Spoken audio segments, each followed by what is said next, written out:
This week we have Hedera leading the likes of Cardano, XRP, and Algorand in DeRec standardization. We have a team that's creating a completely new type of token, another team that's creating tools for creators like that, and I don't hold back with some highlights of an interview I did with Brandon D. And of course we have much more.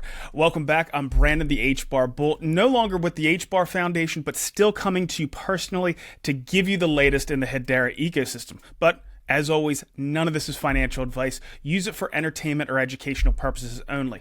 So the winds of change that we've been talking about, I'm going to talk about those a little bit later. Save the controversial stuff for a little bit later when I talk to Brandon. He has the full interview. It's over an hour long. I have just some highlights from it, but it's certainly worth a listen. But we have some great builders, as I mentioned, that we need to get to first. Of course, Rob and Shark Bites. And first, we are going to be talking about DeRec.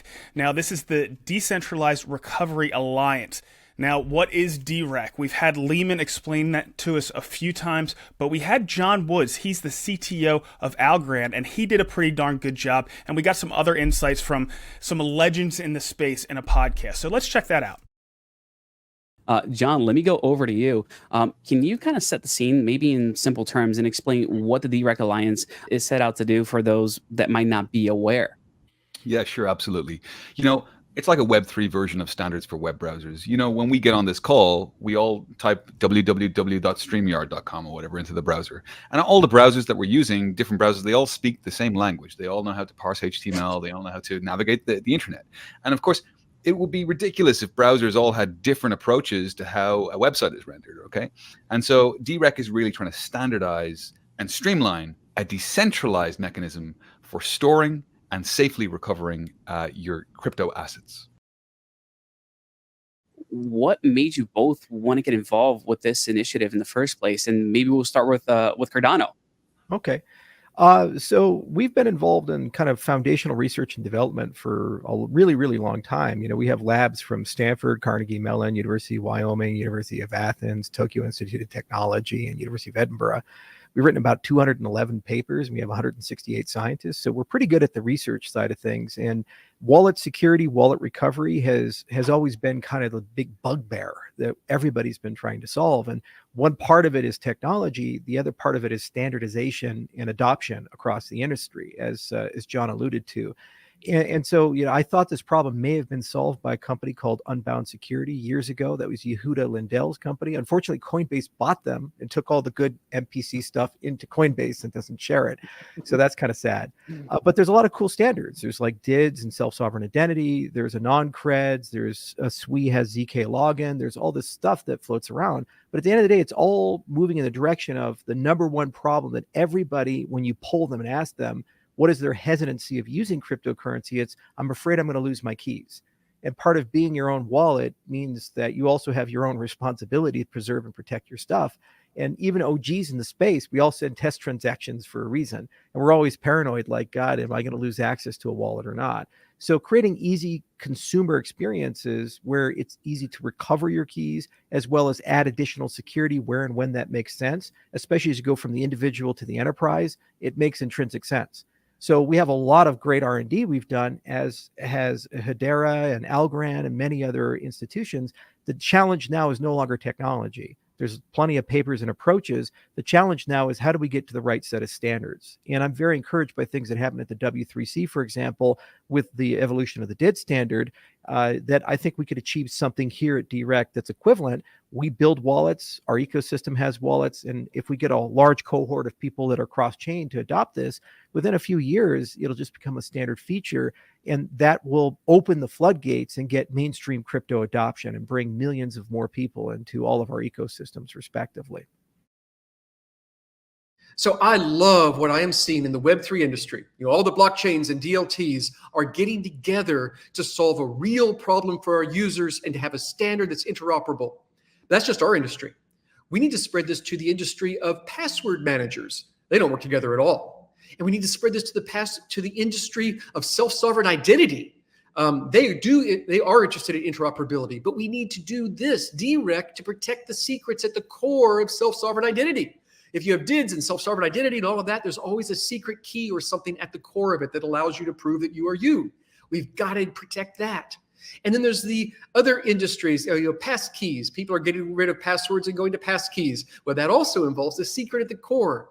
So what we want to do is, as an industry, we are already showing the world the way for an industry to cooperate together. I love the people on this call working together. There are really smart teams on this call, represented by the people on this call. I love the way they're working together. Let's be an example to other industries and talk to them about getting involved as well. So thanks. What I love about the DeRec Alliance is it's really positioning Lehman as a leader in the entire crypto industry. We have these other legends in the space that are following him in this DeRec standardization. So it's really good to see. And of course, that positions Hedera as a leader as well. Now, one of the things that I did notice is it wasn't Genfinity that was doing this podcast. And I know when we talk about the Hedera ecosystem and cross-chain collaboration, Genfinity is absolutely at the center of it. So I have to give huge props to Genfinity and Ryan over there. Even some of these introductions that were made between these teams were done through Genfinity. Now, don't get me wrong, Action did a great job hosting that podcast, but I just want to give credit where credit's due. We have one of those intrinsically motivated teams in Genfinity, and they've done a really great job bringing some of these ecosystems together. All right, so next up, we're going to go to Rob and Shark Bites. We had, again, some really great questions, and Rob had some great responses. Rob, welcome back. How's your week going? Hey, Brandon. Yep, another interesting week in Hedera land. So, let's get into it. Looking forward to this one. Well, you know it's been eventful for me, but for sure. Yeah, we'll just keep moving forward. The first question here comes from Ilio, who asks, why does Atma.io still need a grant to run on Hedera? They've been getting grants and using Hedera for over a year. When are they going to buy their own HBAR? Now, Rob, this is something that comes up on a really regular basis, and it's a valid question. So what are your thoughts? So Atma.io, our flagship enterprise use case that everyone enjoys seeing the thousands of transactions per second, needed to be seeded. And it needed to be, Avery Dennison needed to be incentivized to build on Hedera back in the day when they first joined the governing council. And this was an agreement that was set up with Hedera originally as part of that arrangement, and they built and created Atma.io and the product cloud. And then the foundation took that agreement and had to negotiate and deliver it. And part of that was a period of support to paid transaction fees. And it was based on growth of the network, growth in the TPS, as we're seeing, relentlessly stepping up and up. And over a period of time, and I don't know what that period of time is, but there is a period of time in production where those transactions are paid for. And I think that was the right thing to do, because it's not just about adoption and traction, and proving commerciality is part of any new product. So what the foundation did as part of this agreement was support the growth of that entirely new type of business. And we all celebrate, we all applaud what Atma has done. And remember, all those transaction fees actually just come back into the network anyway. So there's a kind of positive cyclical aspect to it. Of course, fresh money, fresh purchase of transaction fees, buying that HBAR is necessary and will be necessary over time. Now, like I said, I don't know what that the term of that agreement is, but I would speculate it's another year or so, I would think. Like I say, I don't know for sure. But if that is the case, then that's not a bad thing. What would be worse is that Atma.io hasn't proven commerciality, doesn't prove product market fit, and decides to turn it off. So which would we prefer to have? And I would, on balance, say that we should subsidize those. The foundation rather should subsidize those use cases which add real value to the network, and because over time it will actually all be gravy, right? It'll be good, but we need to get to that point.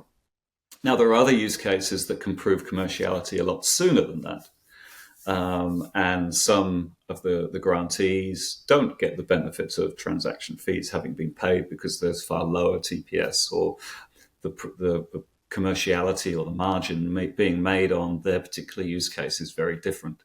But these highly scalable ones need bedding in, and this bedding in period is what the foundation are currently supporting. So, I'm not I don't detract at all from the decision that was made to do that. In fact, there are a number of grants that I'm aware of that do something similar. You reward the growth, you reward the adoption. The last thing we want is for grantees to receive build costs in HBAR and then never really find their product market fit. They never actually get the traction, and then they just switch off the use case or stop sending the transactions to the network and just run in a Web 2 style.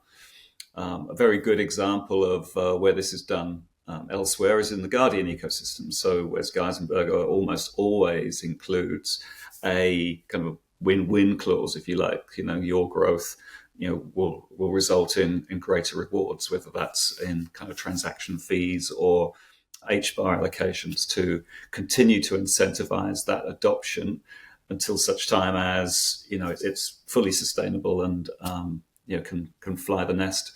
But a lot of use cases are still super early in this space, and getting the usage, getting the customers, the clients to effectively pay for this very new experience does take time. And unfortunately, we have to subsidize with what we have, which is kind of the treasury for now. But, in the next year or so, that won't be the case.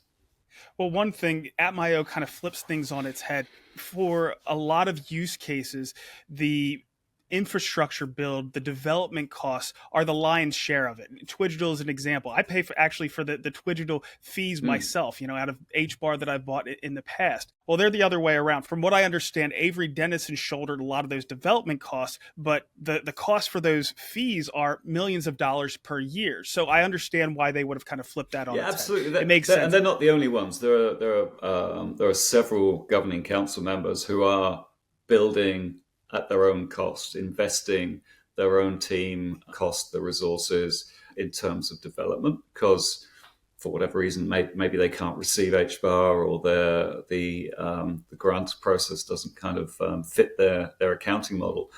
But the payment for the transactions is part, maybe the only part of that grant.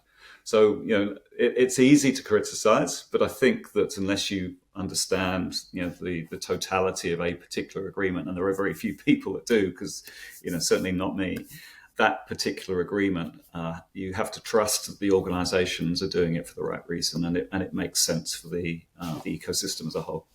Well, let's hope it becomes commercially viable, as you said, and it takes off and starts paying those fees on its own. Well, I mean, it's ramping up, isn't it? So that means that they're putting more products on, or they're doing more more transactions related to the use case, or extending the use case. So I would think that after a year or more, it's actually starting to get traction. But if you've got an agreement that says X number of years will be covered, you don't say, oh no, we'll stop and I'll start paying for it. You kind of you stick with the contract, especially if it kind of benefits your business. And remember, Avery Dennison's huge, but Atma.io is its own P&L and has to be commercially viable in its own right. So any startup, you kind of take the funding however you can get it. We've said that before. These are like startups within the enterprises. Yep. All right. So the next one comes from Naza, who asks, it's probably a big question this week. Rob, is there any information regarding a possible new CEO for the HBAR Foundation? Now, this might not be in your lane, but I just want to see if you had any insights. Well, it's a good question to ask at this point in time. The answer is no. I am not part of a process to appoint the CEO, nor is anyone on the governing council. The foundation has a board. The board has the responsibility to appoint the CEO.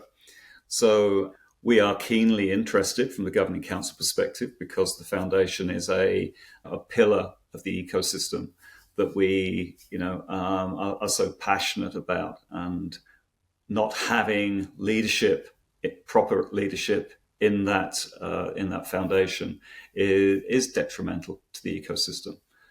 We've seen over the last few months the absence of leadership, for the last 3 months, leading up to where we are today, has caused all sorts of issues and problems in the community. Whether it's right or not, this is Web3. This is going to happen, and so we need, I believe we need strong leadership. We need transparency, and there is a need for the foundation or a foundation to fulfill the role that we set it. And I wrote the RFP for the foundation when I was on the Governing Council 3 years ago. So I'm very familiar with what the expectations of the original expectations of the Governing Council were for the foundation. And I'm not sure that that has been fulfilled yet. So I'm expecting, or I'm hoping that the new CEO, whenever they're appointed by the THF board, is true to those original principles that were set down for it.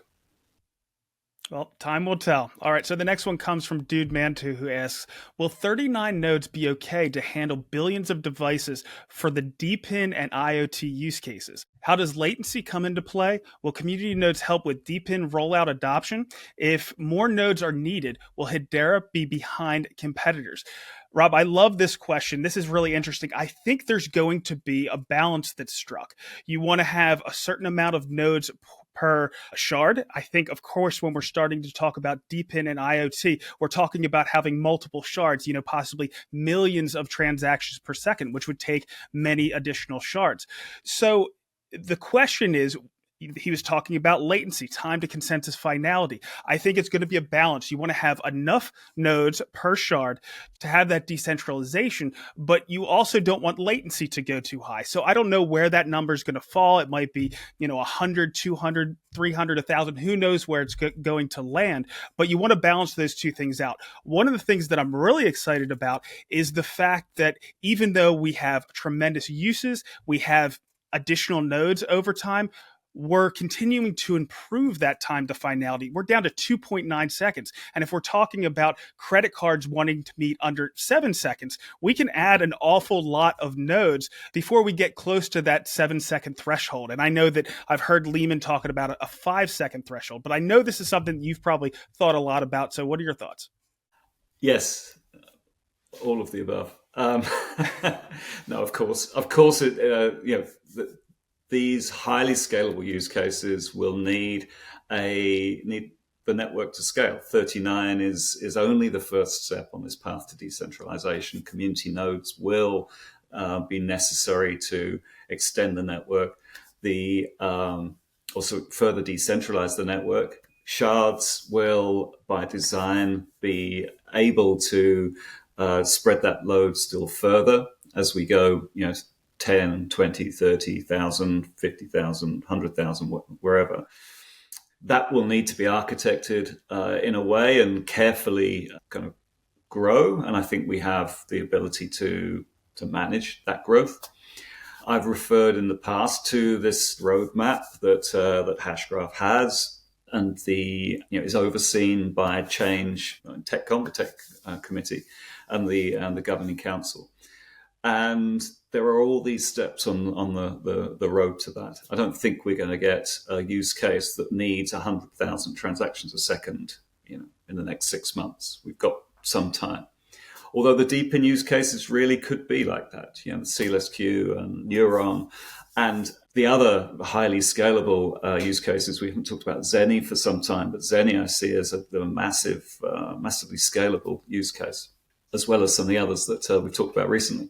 So the modeling for the balancing, once these technical dependencies are in place, so, state proofs and sharding, and we talked about, the Verge style of block nodes and block signing as prerequisites to community nodes, then full decentralization along with the node operations and the ability to restart nodes automatically. And all of these things, all of these technical elements are kind of prerequisites to get to the point where we can then scale. We can scale sideways into shards. We can scale vertically into other layers. We've got special purpose networks. So, now we've got this really kind of multi-purpose network. And for now, we're up to 39 nodes just to kind of put down the groundworks, as it were, for all of these things as they come over time. So I think the highly scalable deep-in networks could have their own special purpose networks that are either shards, or although shards seem to be more along the lines of a kind of a distributed load balancing, if you like, geographically, or however it's chosen to do it. Whereas the special purpose networks could have these very specific purposes around either scale or privacy or whatever. We're still, on those initial steps towards that greater scale, highly scalable future. But it's definitely on the right track, and we've got lots of really good new releases coming up over the next 6 months and beyond, which will enable these things. Of course, the counter to that, or the corollary, is that we have use cases coming along which are driving that too. So, the likes of the IoT and deep-in use cases are testing and pushing the boundaries of the network, which then feeds back into the roadmap prioritization discussions that we have in TechCom.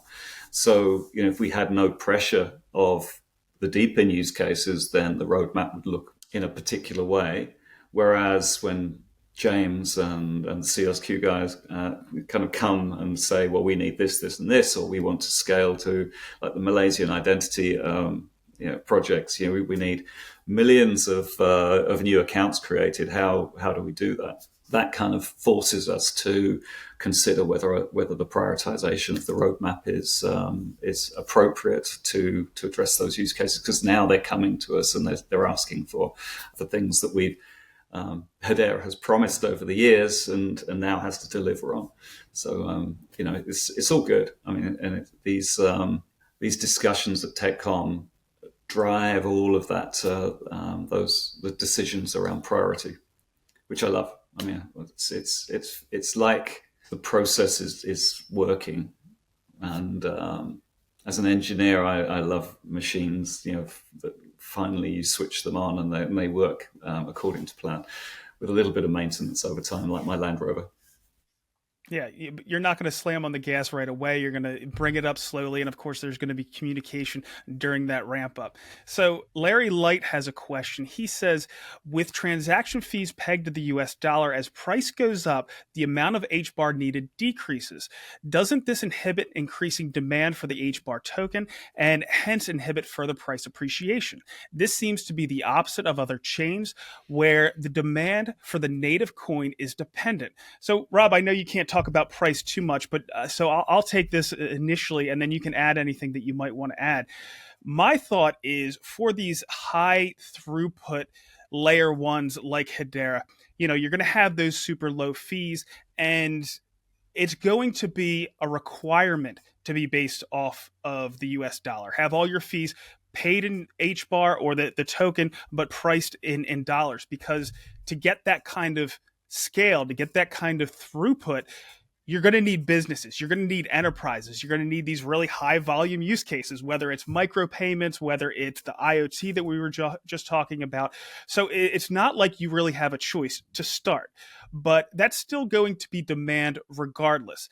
And as long as we're getting those dollars in and we become sustainable, then there's going to be, I think, a metric struck, just like what you see in the traditional financial space of stocks. You might have a price to earnings ratio. It's going to be the same kind of thing. You're going to have a market cap to the fee revenue. There's still going to be speculation along the way. But one of the other things is, when there's more speculation around the token and you might have that rising token price, you may have the DEXs being more busy. So you have those smart contract calls. So you're going to get fees going up during those times as well. So it might be a little bit self-regulating. But Rob, specifically from the standpoint of fees being priced in dollars and how necessary that is compared to some of the other models we see out there, what do you have to add?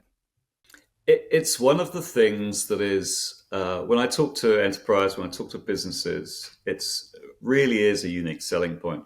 I know it has, obvious underlying price dynamics, that there are impacts related to that. And we won't really see how that kind of transpires in terms of price action until a lot of the the tokenomics work their way out of the system, and we get into a steady state. So when all the HBAR is distributed, for example, and the utility, the usage of the network is at a level where users are having to buy HBAR in order to use the network.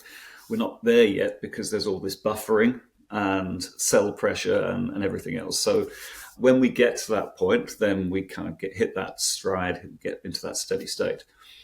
That said, an enterprise time frame for adoption includes the need to build in the operating costs of operating these networks. When I look at micropayments or any of the other use cases that we're exploring, the OpEx is really, really important. The capital costs, the build costs are actually negligible compared with long-term operating costs, similar to what we were talking about with Atma. And in that scenario, being able to predict price of operations is so important for small businesses as well as enterprise.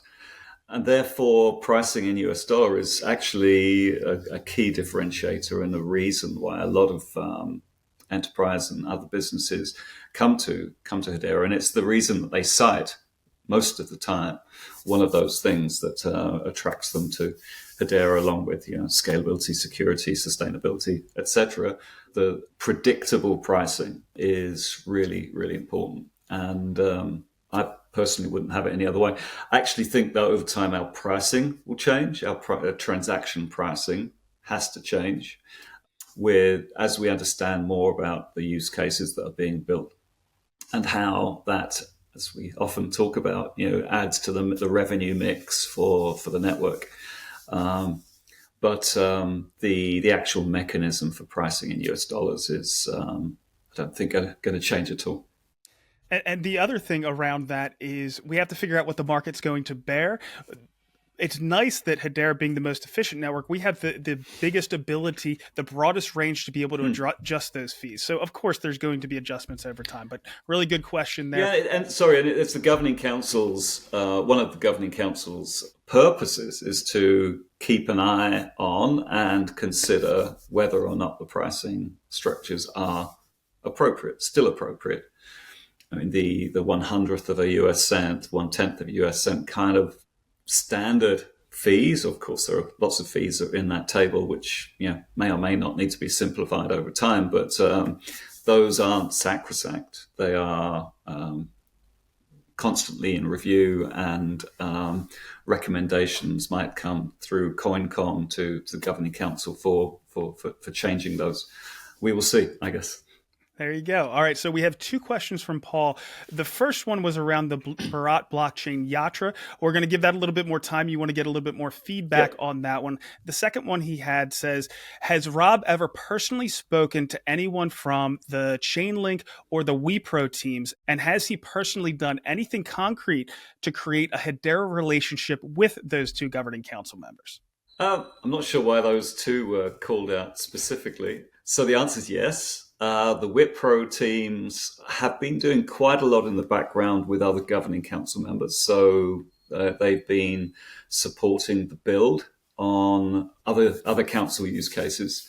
And when I was at the Hashgraph Association running the enterprise program, I can't mention which ones they were, but for sure I was talking to them quite a lot. And Chainlink, yes, Chainlink joined the council and have been pretty inactive for some time. And I spoke to the original Chainlink council member, who then moved on. And as often the case, the handover isn't necessarily as good as it could be. And if the council member isn't embedded enough into Hedera, this happened kind of in the early days, not so much now. That handover doesn't kind of hand over the passion and need for implementing on Hedera until that's really embedded in that organization. So I think Chainlink was one of those, but recently that relationship's been resurrected. It's been driven out of the foundation. We've got quite a lot of conversations running around ecosystem integrations with partners such as Chainlink. So I'm pretty optimistic that that particular relationship is now on the up and up.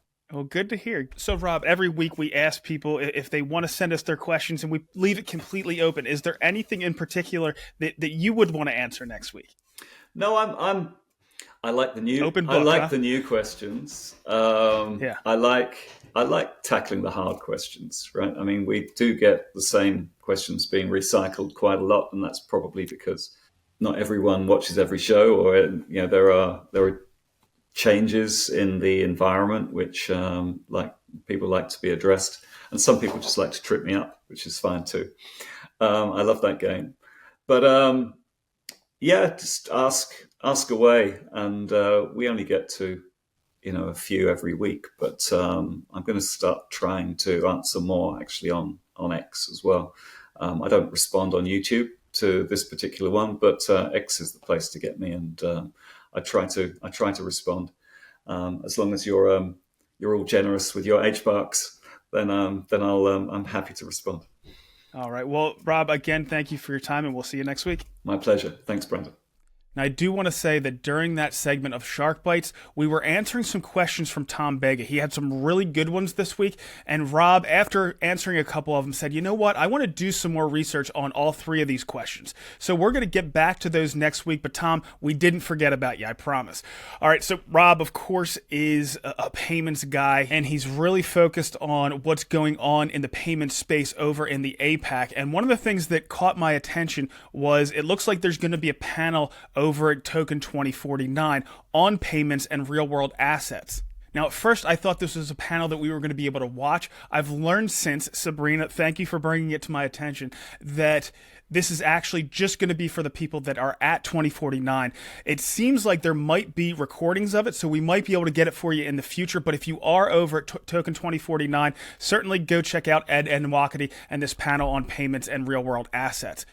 The next thing we want to get into, we're going to shift from payments and real-world assets into our refi ecosystem.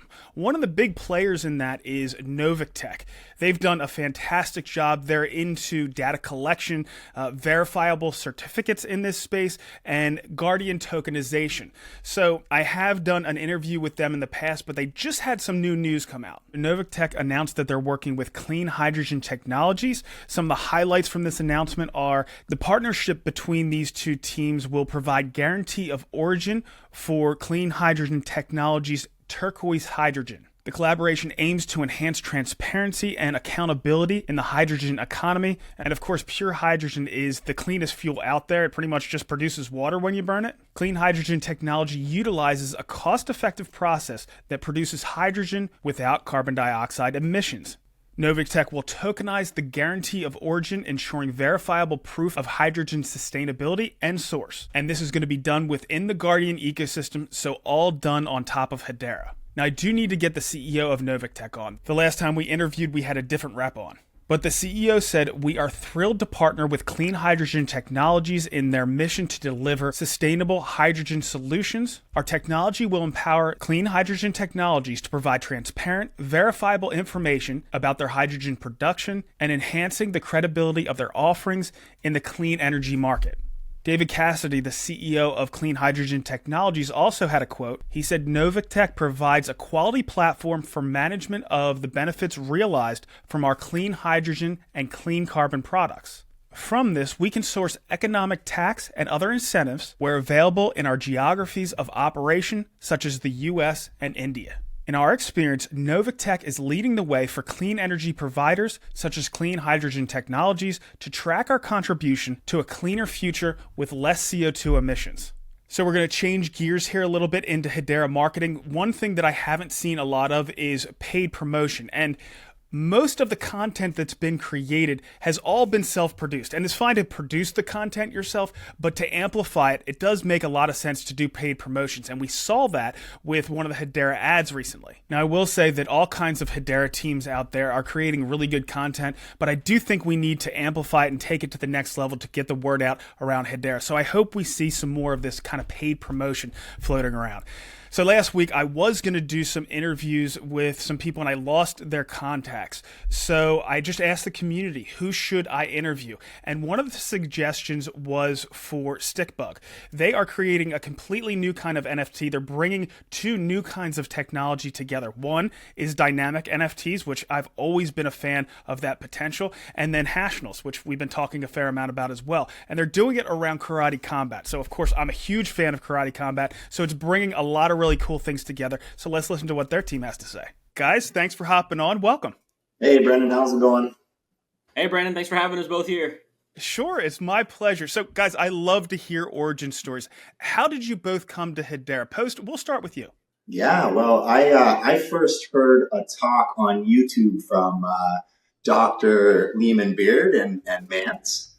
And I was super excited about the token drop. So I had a Bittrex account, bought up, tens of thousands of tokens at 9 cents, 1 cent, 3 cents, 10 cents.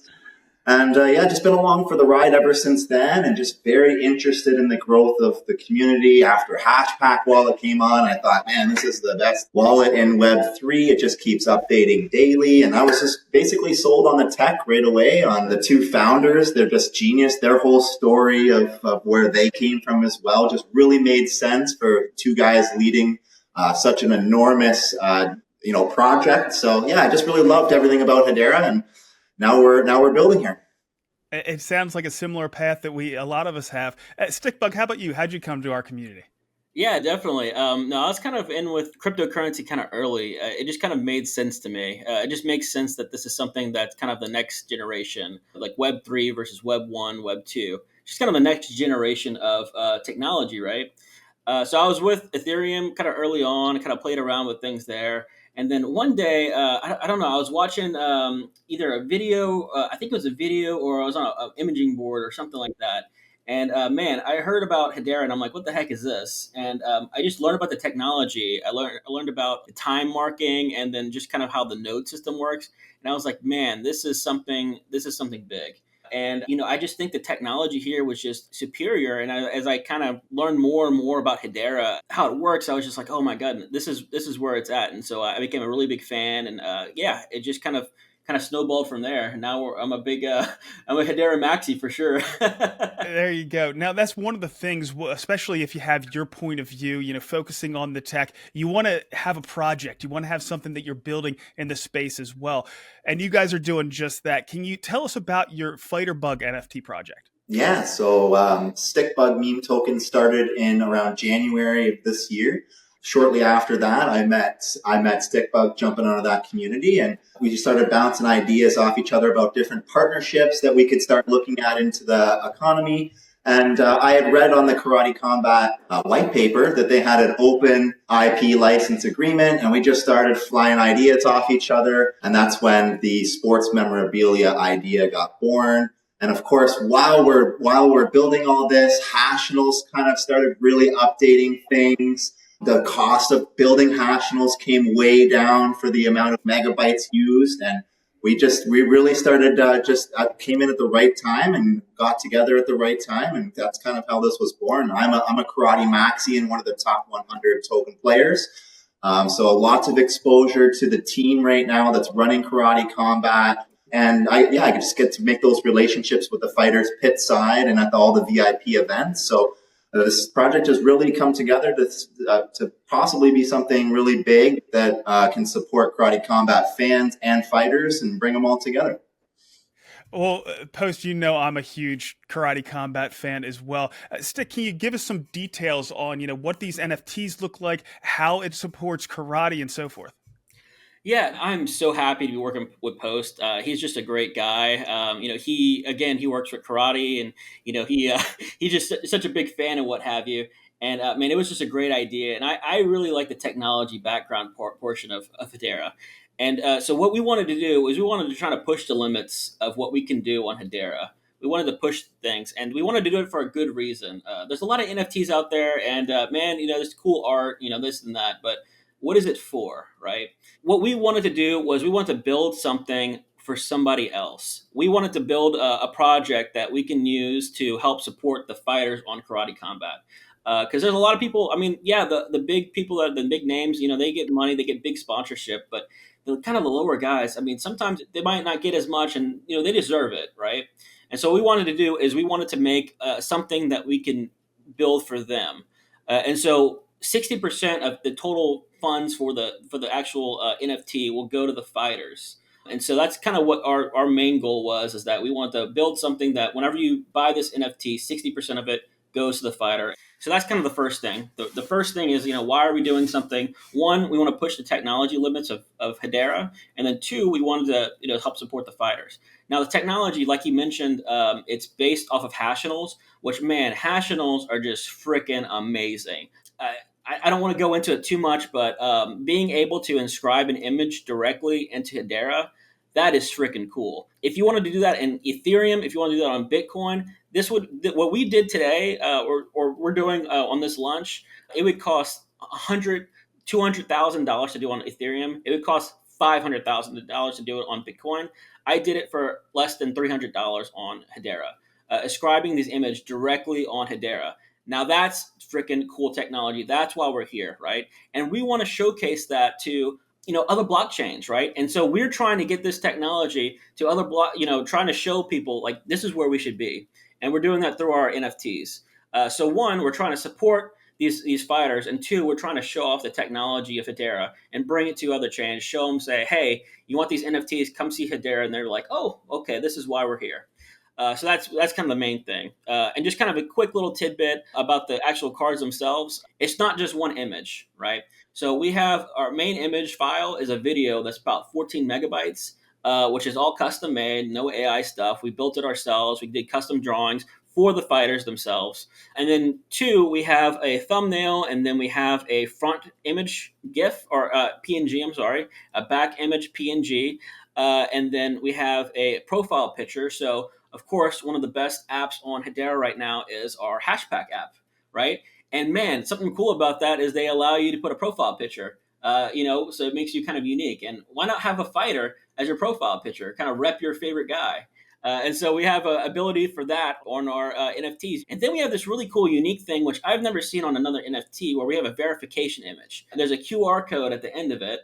And whenever you scan it, it kind of sends you to our verification area, a verification of our website, and you can actually see like a custom page that can link you to Karate Combat, link you to the Tapology accounts, link you to social media of the fighters themselves. And so this is all custom. And again, this is a Hashinal that's dynamic. So all this can change over time. So that means if the stats of a fighter changes in the future, man, you can actually change the NFT to reflect their current fights or their future fights. And that's freaking cool. And so, yeah, that's kind of the quick tidbit. Sorry, I kind of talked a little bit about it, but I'm just really excited about this NFT. I'm really excited for Hedera, and I'm excited for what's happening. You should be. And one of the things, of course, my startup Twidgel, you could add, the gloves and things like that. So I think there's a lot of potential here. I've always been a fan of Hashinals. So everything is stored on Graph. You're not storing it in IPFS or anything like that. And then the dynamic to continue along the story of the fighter. I think that's invaluable. I think you guys are really on to something. So the next thing I want to ask is, around royalties. Do these have royalties so you can continue to, fund the fighter throughout that journey? Yeah, there's 10% royalties, and they follow the exact same schema as this primary royalties. So they make 60% of that, 20% goes to the community treasury, and 20% to the NFT creators. Perfect. So, Post, I got something else for you. When we were down in Austin, I had the pleasure of meeting you. We were at Consensus. One of the things that you mentioned is you're actually thinking about fighting in the IFC, the Influencer Fight Club. How's that journey coming? How's that quest going? That was the beginning of the journey. And I will tell you, I picked a fight. I got a fight. That opponent did switch up on me, but we got plenty of notice on the new opponent. And yeah, we fight October 11th, Salt Lake City, Utah. And I'm really excited, man. I got a lot of amazing projects in my corner from Hedera. I have a lot of amazing coaches and sparring partners. So yeah, we're ready to go on this one. And it's going to be a different IFC fight than you're used to. Postman's got a little experience in the ring. I'm taking on a very tough pro bare knuckle boxer. So it's going to be a banger for you guys. Good stuff. Well, we're going to be rooting for you. The last thing, Stickbug, that I have is, when is this going to drop? When are you going to have your mint? Yeah, for sure. So we're going to do this with Syntax, which, I mean, that's another great company. Real quick, shout out to Cantor Codes. Man, he has been awesome with Hashinals. And then the Syntax team is just another phenomenal team. We're planning to do it on September 17th, the day right before September 17th, USA, the day right before the Singapore event, which I think will be just a fantastic time. All right, perfect. That's going to line up with everything. Guys, I really appreciate you stopping by, and good luck with your launch. Yeah, thank you so much, Brandon, for having us. I really appreciate you. Thank you, Brandon.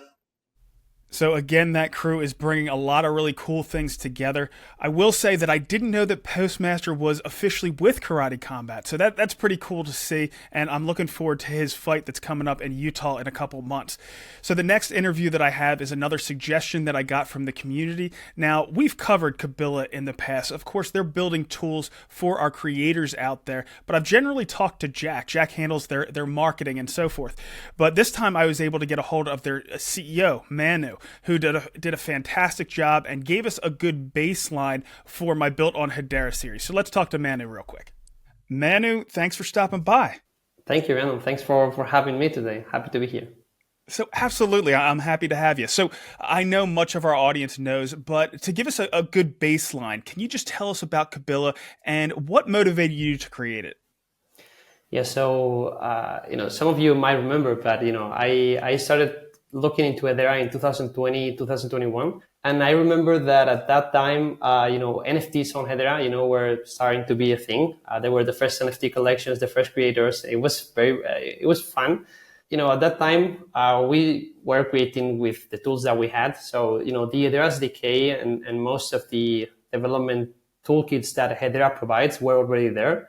But there was a huge lack of infrastructure.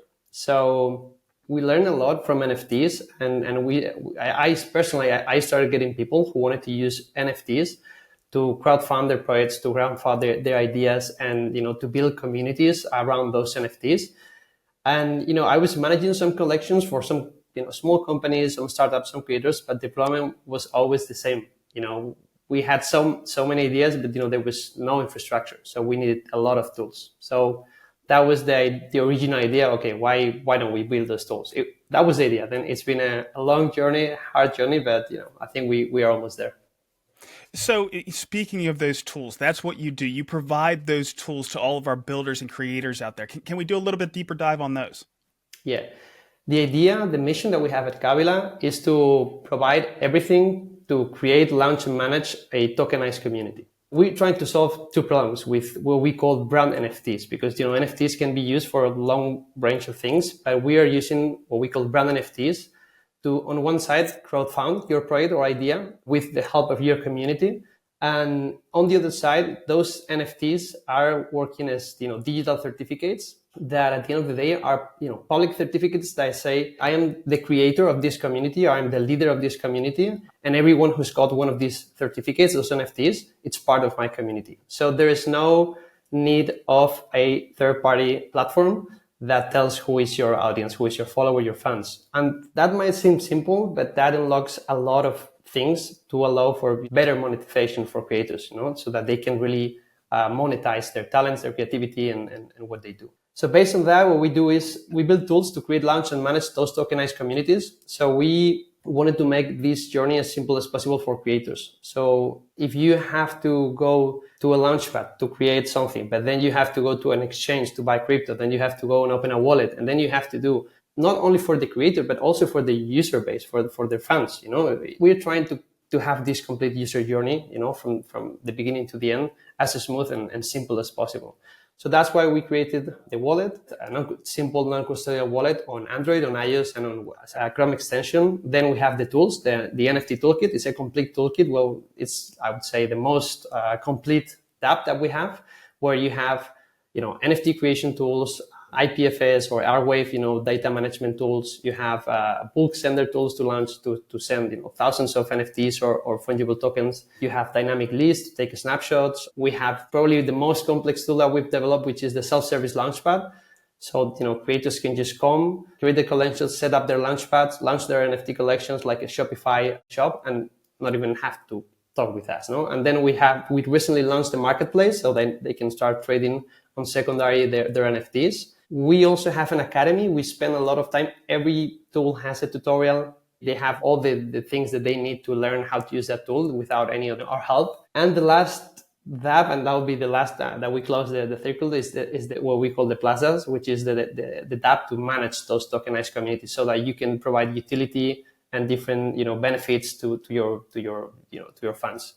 So yeah, it's been a lot of work, but we are happy with the feedback from our creators. Yeah, you guys have been doing a really good job. The education is a huge part of this because it's brand new. I am curious, with this community engagement tack that you're taking with NFTs, how do you envision these creators finding new ways to engage with their fans and communities? Yeah, well, I'm very bullish on NFTs, and especially on other NFTs, because I think we will see, we'll be doing a lot of stuff with brand NFTs. The first thing is, again, what we were talking before, is that now you own the connection with your audience. Most people knew that email marketing was the most profitable, channel to build an audience. It's simple, but the good thing is that you don't have any intermediaries that take everything. So those are things that we are exploring with plazas. We are now exploring, okay, at the beginning, we didn't have any tools to create those collections. Now we have the tools to create a collection, very easily in less than 2-3 minutes. Now we have the tools to launch those NFTs and sell those NFTs. But now we have to work on, now how do I engage on a daily basis with that community? And we've learned a lot. We are going to be working on some new stuff. It's completely new. We don't know if it will work or not. I hope it will work. But we've seen that, for me, this is the future of marketing. This is the future of fundraising. Now we just need the tools to make it very, very easy. Well, I've noticed that you guys grind. You have that passion. We talked about it last week with Milan. You keep moving forward, and if one way doesn't work, I know you're going to find another. We have this great platform that we've built on top of Hedera. I'm curious about that. What else does the Hedera ecosystem need for it to be successful? Well, I think we don't need, there are plenty of things that we could do, but we don't need that many things to be successful. But I think that there are some urgent things that we need to do. I think the community has been waiting for a long time. One is we need awareness. We know that we have the best tech. We know we have a very good base to build almost anything related to Web3. But now we need people to know about this. I remember, getting into meetings with, business angels or VCs, and, most of the problems, even VCs that are working with blockchain and Web3, that they're interested in Web3. I don't know how many times I was telling them about Hedera for the first time. Like, this is wrong. How they're going to be investing in a startup which is high risk if I have to sell before the Hedera, network. So, and most of times when we were approaching, protocols that were interesting to build on, they had integrations with, Avalanche or, Solana or stuff, but, we were always lacking the Hedera, there. So I think one thing we need is awareness. We need, to spread the word about Hedera, and we need to get that first reach. And the other that maybe comes after that, it's liquidity. What we're doing, it's for early adopters. So that first liquidity to companies like Kabila or other projects that are building here, they need that liquidity. So, for example, having an on-ramp, on-ramp methods for USDC that, work well, that they don't have those rejection rates that high. Those are things that will make things a lot more simple for companies like us. I think awareness, liquidity, and speed in some scenarios could be helpful. But I don't know, probably there are many other things that could be helpful. It makes perfect sense. Now, I think, of course, for liquidity, I think HBAR is the thing you need to focus on that. I think for marketing and awareness, I think HBAR is another thing that you need to focus on. But we have some other tools that are coming out with, the mouth is out there. We have the barking game is some really interesting stuff, and just empowering our community through some of these tools to get that awareness out there. Is there anything else, or are some of those the directions that you would focus on? Yeah, I love to see, those use cases. I really think that, adoption will come from small things, small projects, because they can move fast, they can iterate, they can try things. There's so many things that you can build with the current Hedera SDK. We need those many small teams building, small MVPs and try new stuff. And I think, the bar game, I have to say I haven't created an account yet, but I loved it. I researched it and I was looking into it. It's simple, but it's a complete new way of marketing and helping the ecosystem. So there are many new things I think we will see. One thing I'm optimistic is that in the last bull run, we didn't have half of the infrastructure we have now. I think in this, hopefully we get another bull run soon. We might see a lot of things going on because there's a lot of infrastructure. Now you can really do a lot of things. So I'm really excited to see what will happen in the next 12, 18 months. We will see. You're absolutely right. Having small teams that are nimble and can iterate and try new things and lean into what works, I think that's exactly what we need to be getting out there. So this has been a great interview. I'm just curious, is there anything else you'd like to pass on before we let you go? Well, I would just like to thank all our community members. We've been getting a lot of support from our community since we launched our first Kabila NFTs on July 2022. That was, I don't know if you remember, it was a horrible time, but we had, the first people, joining us and supporting us. So I want to thank, our community and, just tell other people building other projects here, building on Hedera to keep going on, to have patience. And I think we will see, exciting months ahead. So we'll see. Well, Manu, again, thanks for hopping on today. Thanks for building on Hedera, and good luck. Thank you, Brandon. Thank you for having me. All right, now we're going to get into the spicy stuff. We're going to get into the interview that I did with Brandon D. We covered every topic that I could think of. I gave my honest opinion like I try to always do, and I didn't hold back. Now, if you like what you see here, Brandon did put out the full interview, which is over an hour long, so certainly go check that out. But in the meantime, here's some highlights. Going back to what has happened over the past few months, there were grumblings, and I'm sure you saw it in smaller chats and things like that on Telegram around the compensation issue. And I did my due diligence. I followed up, and I was like, yeah, this looks like it is compensation and so forth. So I dutifully went to the general counsel at the foundation. I was like, hey, this could be an issue, and just trying to give him a heads up. And then it broke more publicly. This stuff came out. And then as whatever you want to call it, an influencer, a key opinion leader in the Hedera ecosystem, somebody that covers the news in the space in general, I felt like it was my responsibility to give an opinion because people look at you and I, Brandon, and other people, and they might be only ankle deep right in the ecosystem. Right. They might just be real passive and just kind of keeping an eye on it from afar. And they look to people like us like, is this okay? Is this, what context does this have? Right.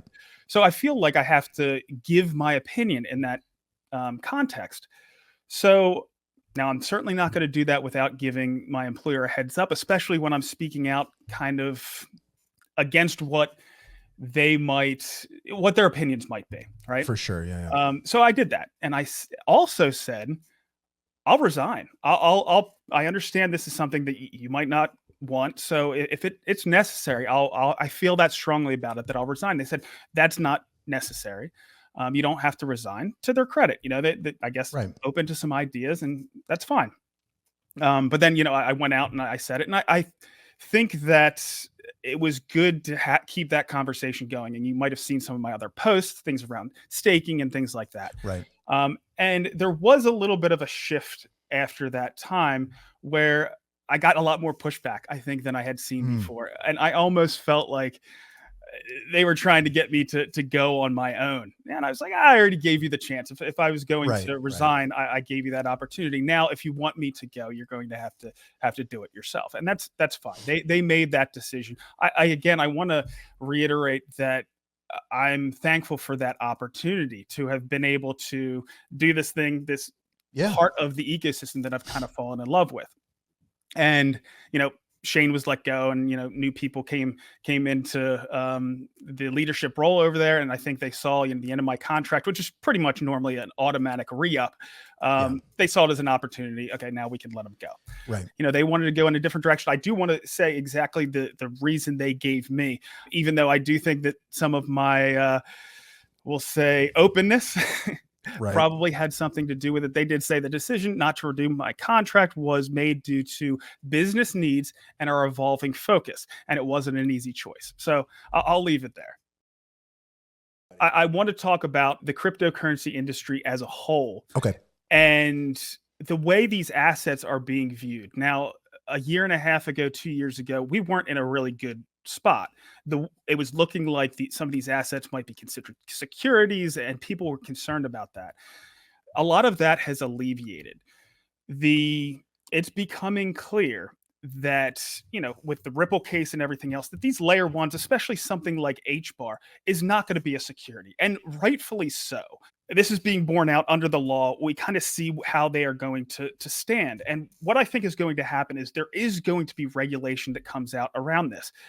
The reason why these cryptocurrencies can't be securities is because there's not just things around protecting investors and all that kind of stuff, but there's also custody rules. There is also how you can transfer these assets. And if every time you're making a payment or doing a transfer or logging something on HCS, if you have to follow those requirements and those regulations for security, it just can't work. So you can't have the kind of innovation that we're looking for out of this industry if we were to deem these securities. But we need some of the same protections. It's also becoming clear that you are going to be able to use these assets, the distribution of these assets, to fund the building of these decentralized ecosystems. XRP is a great example. Right. HBAR and these cryptocurrencies not being securities aren't so you don't have to follow the regulations around protecting those that are supplying the capital, allocating the capital. The reason why securities laws were put in place were because companies were taking advantage of their investors. And so they did things, they wanted to level the playing field of information. So they had to disclose things like the financials of the organization, how much the executive were getting paid if they're going to tap into these public markets. It goes down. Look at the 10K. You can see all the things that they have to disclose. And since we are also taking capital from, even if it's through an intermediary, even if it's through an accredited investor, we know that the public cryptocurrency markets are where a lot of this capital is originating. And I think that should work. I think people should be able to benefit. But if we're doing that, we have to almost hold that capital that we're taking in with reverence, right? And make sure that we have the best interest of those that are supplying that capital at heart, truly. Yeah. And you can, again, look at other areas where capital is taken to fund things and take those as an example. You want to make sure they have all the information about what's happening within the ecosystem, the financials, where we stand, how much we're paying our executives to make sure there's no waste.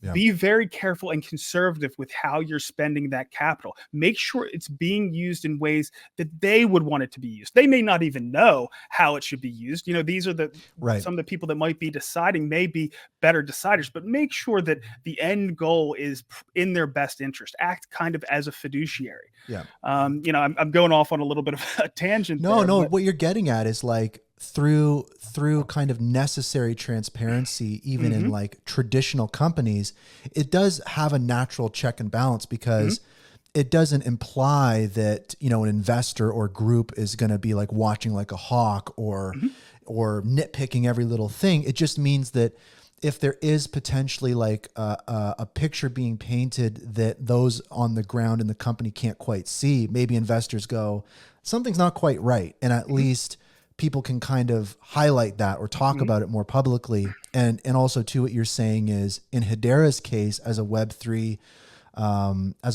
entity, it's weird because you could argue that Hedera has less transparency in some ways than some of those like traditional organizations when it comes to understanding how things are being utilized, where resources are being allocated, you know? Certainly from, a public standpoint. I mean, Right. we get 10Ks. We know everything about these companies. And I think they should operate more like that. Also, if you look at those companies and the revenue, a public company might have compared to where Hedera stands right now, we have a few $1 million worth of revenue. You're talking about, we'll say $1 million worth of unsubsidized revenue. Sure. Act like it, right? Be more careful, even though Sure. you can raise capital in other ways. Just be super careful with that and make sure you have their best interest at heart. And that means that, executives might not get paid what they would as middle management in a Fortune 500 or, as a CEO of another business that might have 35 or 50 or 100 Sure. people in it. You want to cut that down because you're trying to act in their best interest and be as careful as possible. I also don't think that the pushback I heard from some people, and a lot of people, were the ones that were employed here was, well, we have to compete for talent. Yeah, we have to attract the top talent. How can we do that? Yeah. Sure. But one thing that I've noticed is there are those intrinsically motivated people. People just want to work here. Yeah. And if that's not enough with a reasonable salary to want to work here, then we probably don't want you here in the first place, Sure. And you also want to put them on par with somebody who's allocating the capital. So we'll say there's somebody that is a professional, a doctor, a lawyer, a ship captain that is getting paid what maybe a CEO at one of these organizations is getting paid. We'll say someplace between $200,000 and $300,000. And they take 20% of it, $50,000, and they put that into HBAR. So they're getting what at 10 cents, we'll just say 10 cents to make it easy. They're getting, $500,000 HBAR a year for that $500,000 or $50,000. Yeah. So if you put that in the same thing of one of these CEOs or one of the executives at one of these organizations, they should maybe get a $250,000 salary and they should get, a bonus at HBAR, because you do want to give them some of the assets so they can share in that upside of about the same $50,000. It puts them on par. But if what we're seeing here now, if we see, them getting and I don't know what their cash salaries might be, but we'll say $250,000 still, but they're getting $1 million HBAR a month or 600,000 HBAR a month. They're no longer aligned. The executive at one of these organizations that is getting, 5, 6, 10, 12 million HBAR a year, they see that on their balance sheet as on their personal investments as a liability, not an asset. Sure. Because they want to sell that asset as soon as possible because they could be fairly well off selling it right now. And maybe they want to buy a car or go on a vacation or put an addition on their home. So they see it as a liability, where the person that invested the money, they want to see it do a 10x before they might want to exit. Right. But there's no incentivization for the executive to want it to do the same thing because they want to get out right now. So the incentive structure is completely out of whack. And I think we could do some things to address that. Also going to we want to attract top talent. Isn't it interesting that when people leave these organizations, they don't leave the ecosystem? Yep. And a lot of that is probably passion.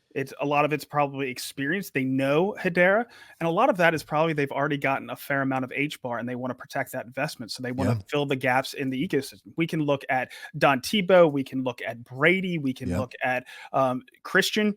I don't think, and Christian can answer this if below, but I don't think he's looking to go someplace else. I think he still wants to work in this ecosystem. Sure. Yeah. So now he's not getting paid anything. Brady's not getting paid anything except for what he might be getting from Bonzo, which most of it's probably out of his own pocket. Yeah. So these people they're not going to leave. That's ridiculous. And the ones that do want to leave from that, I don't think they're the ones we want. I want to keep paying these people reasonable salaries, but let's not get too crazy. And we kind of already went through with that. When you talk about the biggest problem in the Hedera ecosystem, it's not technical. We have the best services. We have, I do believe, the best tech. We have the best use cases. Karate Combat, there are other ecosystems that are drooling over them. it's at Mayo and Zenny, and I mean, we could go through all of them. Yeah. All of those pieces are in place. The issue that we've had is a loss of trust and confidence, a loss Sure, yeah. of trust from the capital allocators that the leaders have their best interest at heart. And then they only have two choices. They can either try to voice their opinion and change things like I'm trying to do, Yeah. or they can just pull their capital. And I think that's what we're seeing in some cases for people that don't feel that they have the platform like I might to be able to try to get things changed. Now, I do think things are changing, but to regain that trust, they have to go above and beyond at this point to regain that trust. And that means sacrifice. This is just basic leadership 101. Now, I don't want to seem like I'm bragging here or anything along those lines, but I've kind of been in leadership roles my entire life, going back to Pee Wee football, being the captain of the football team. In high school, I was the captain in the wrestling team. The other two captains, one of them went to the Naval Academy, the other one of Princeton. Pennsylvania wrestling can build some character, we'll say. Sure. Yeah. And then I went to a regimented academy in college, and I coached wrestling while I was there for younger kids. I was a squad leader my junior year. I was a division leader my senior year. I got out by the time I was 27 on a ship with 200 people. I was a chief officer. By the time I was 32, I was the captain. So 200 people. And we talk about these organizations. And I don't know if you were the first, but you said I should be CEO. Right oh yeah, I before was talking about that show earlier. It was like, it was such a weird thing of like, I send that out and then I find out later. I was like, what? I remember I commented on that post after. I was like, well, shit. Yeah. And I mean, this goes back to, I think our fleet, the Transocean fleet at the time when I first became master OIM or master. And then later on, I became offshore installation manager as well. Master is the captain. I was 32. So out of 70 ships and rigs, I was the youngest captain. Wow. And, even going back to college, you learn certain things. Like, my gosh, let me see if I can go back. You had to say all the traits of a leader, accountability, bearing courage, consistency. Right. And you had to learn these things. And as a leader, a 32-year-old captain with, 200 people under you and even more if you're talking the other ships that supported us and onshore and all that kind of stuff, you need to learn and study leadership. And in where we are right now, one of the things that I found, and you can say this a couple different ways. One is never ask someone else to do what you aren't willing to do yourself. Yeah. It's about sacrifice. And like when I was on the ship, when, I thought it was getting a little bit dirty or something like that, I would go out there and start power washing and scrubbing myself. Right. And then the rest of the crew would get the idea real quick and get things cleaned up. And it's about going and sacrificing my off time during that time to get them to want to do it, at least, during their tower while they're working. So what we're looking at now in the ecosystem is how do we regain that trust? I think it comes down to that sacrifice. So for an example, I was going back and forth with one of the leaders at the HBAR Foundation, and I gave him a suggestion because I wanted to help them fix some of the issues around trust, which I thought was the main issue. Sure. And they wanted to hire somebody at the HBAR Foundation. And I said, well, what you can do is have the executives at the HBAR Foundation give up some of their compensation so you can get this person that you think is really good and can really move the needle.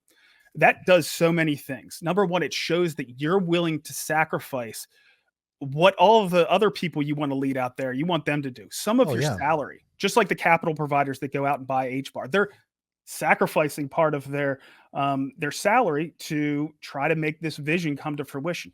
I think about that. I kind of get charged up. It's like there was a quote from Steve Jobs, and he said, in leadership in an organization, your function is to be the measuring stick for greatness, right? It's you should be what people measure themselves against.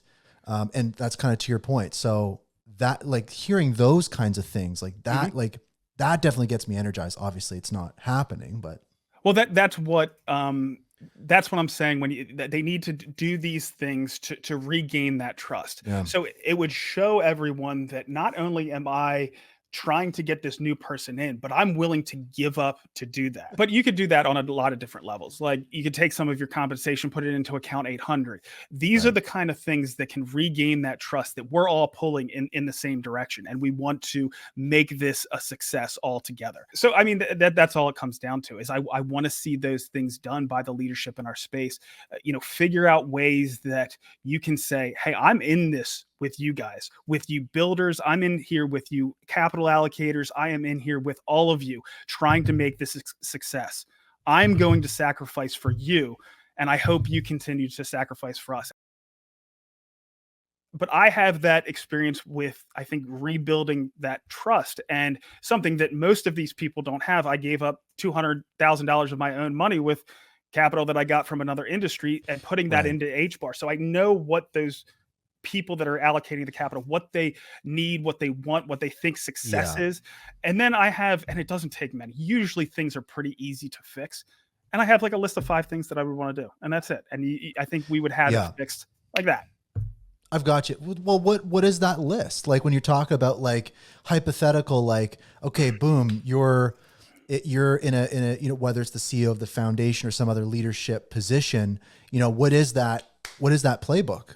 And if and of course this is hypothetical, the chances that I were to get something like that would be pretty low right now. But the first thing that I would do is, again, sacrificing some of our capital for those in the ecosystem.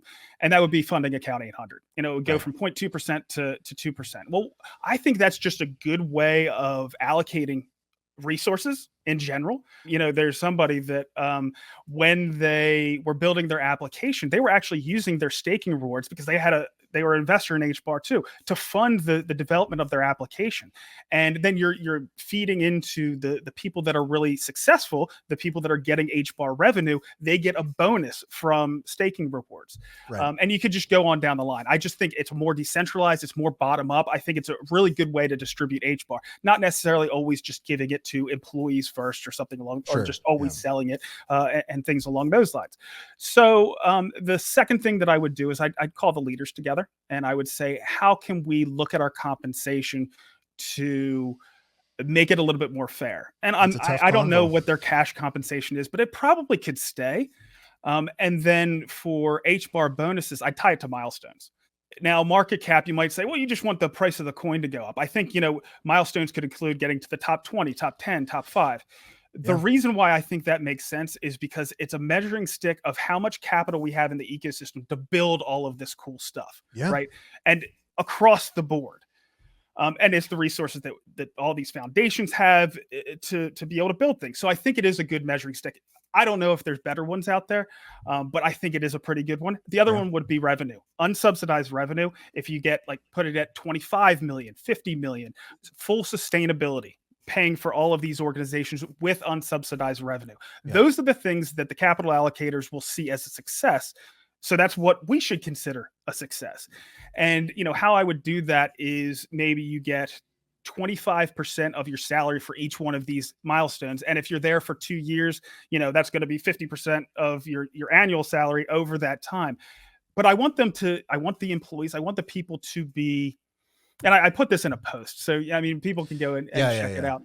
But I want them to enjoy the upside as well. So you could have accounts for each individual and be putting that HBAR into those accounts the entire time. Right. And every month you market to market, you put, 10% of their salary or whatever it is in HBAR in those accounts. It's locked up. And then once you reach that milestone over the following 12 months, once a month, they get that distributed. Everybody, again, is aligned. It is the HBAR Foundation, right? It's not the Hedera Foundation. Right. There are other organizations that are working very hard with a lot of focus on enterprise. The Hedera Governing Council themselves, we have Swirls and Hashgraph. They're almost exclusively focused on enterprise applications. We have the Hashgraph Association, which has its enterprise program, right? They're designed to be able to facilitate those things. I think the HBAR Foundation should be focused on building the HBAR economy, using it as a medium of exchange, and thinking about the HBAR holder, the HBAR community, what they want as number one.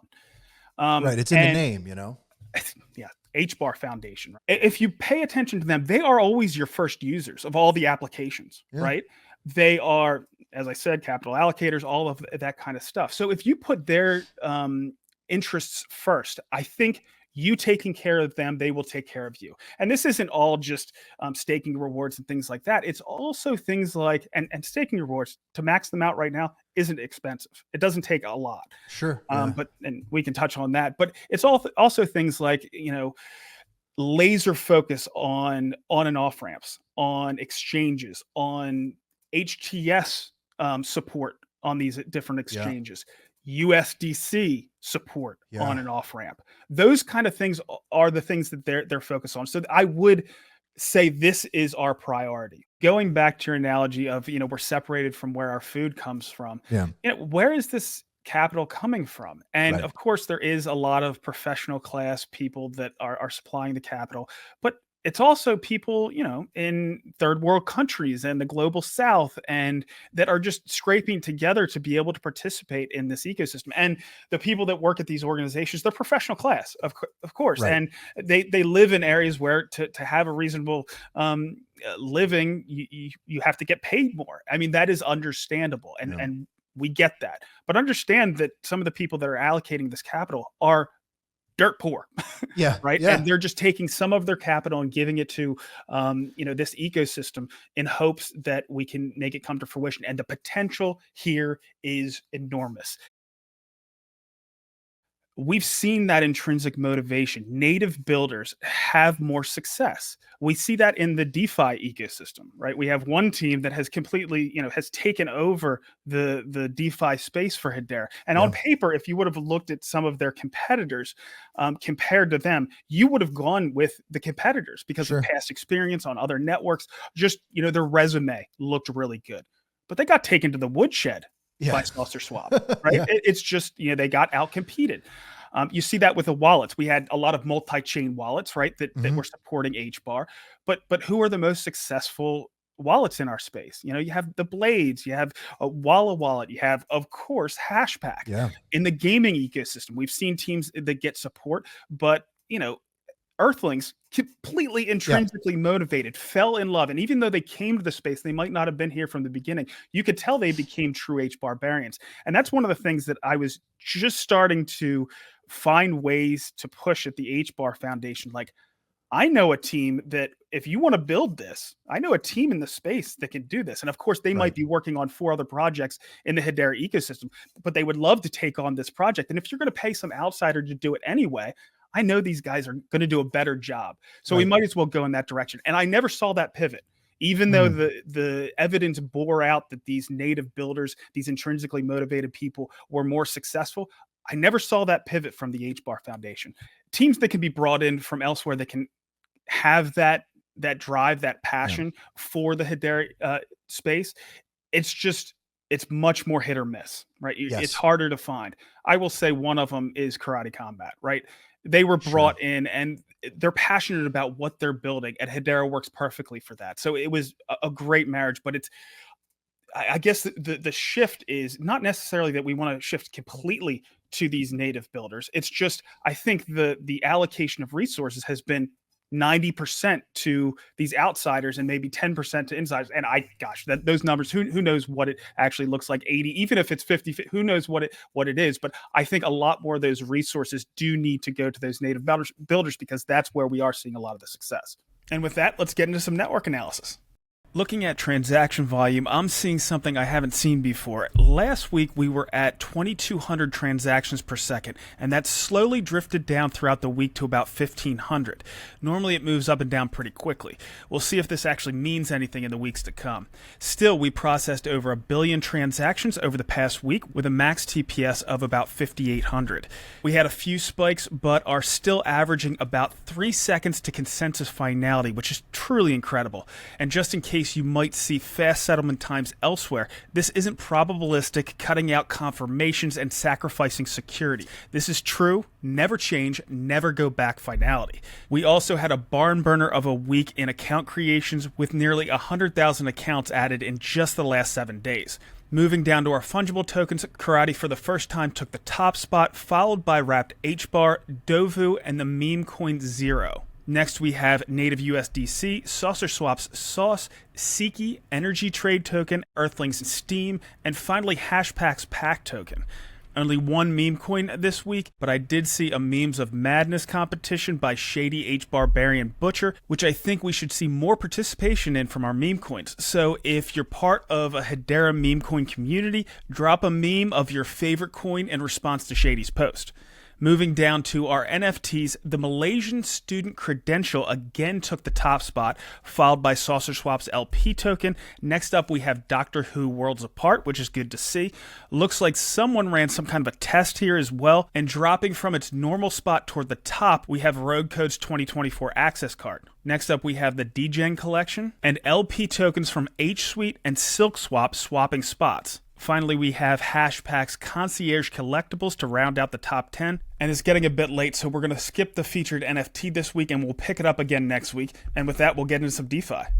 The total value locked in the Hedera DeFi ecosystem is sitting at about $44.2 million. $40.3 million of that is on Saucer Swap, $2.2 million on H-Suite, and $1.5 million on HeliSwap. Things continue to be rough in the crypto and HBAR markets, with Bitcoin off 5.5% on the day and 9% on the week to 53,500. HBAR fared a little bit better, down 3.3% on the day and 7% on the week to about 4.7 cents at the time of recording. I'm looking to add some karate on this dip, and I'm very comfortable being overweight HBAR. But there's no point in really talking about support and resistance until we see where Bitcoin's going to go. So yes, we are going through a tumultuous time in the Hedera space, and that's being accentuated because of the dip in the market. People get frustrated, people are butting heads, there's that uncertainty in the market. We don't know exactly what's going to happen, but I do think we're going to end up getting those changes that I think are necessary to get us on a more solid footing, and then we'll be able to move forward together. But we are going to have to come together at that time. Now, one of the nice things is it doesn't have anything to do with the technology. We do have to do some additional things to build some more infrastructure for the Hedera ecosystem, but that's coming. Our use cases are fantastic. We have a lot more coming online. The ones that are already online are going to be ramping up. So I see a really bright future for Hedera. I am working on some interviews for next week, but I haven't gotten them dialed in, so I'm not going to announce exactly what I have quite yet. I'm also working on a payment space. We want to get Rob, our payments expert, on. I think we're going to get Milan talking about Nomad, probably Drop, maybe Galaxy, some of the other teams that are working in that payment space to maybe take some of the community's questions. Of course, you could drop your questions down below for Rob for Shark Bites. We've been getting some really good ones, so keep that going. That's all we have. We'll see you next week.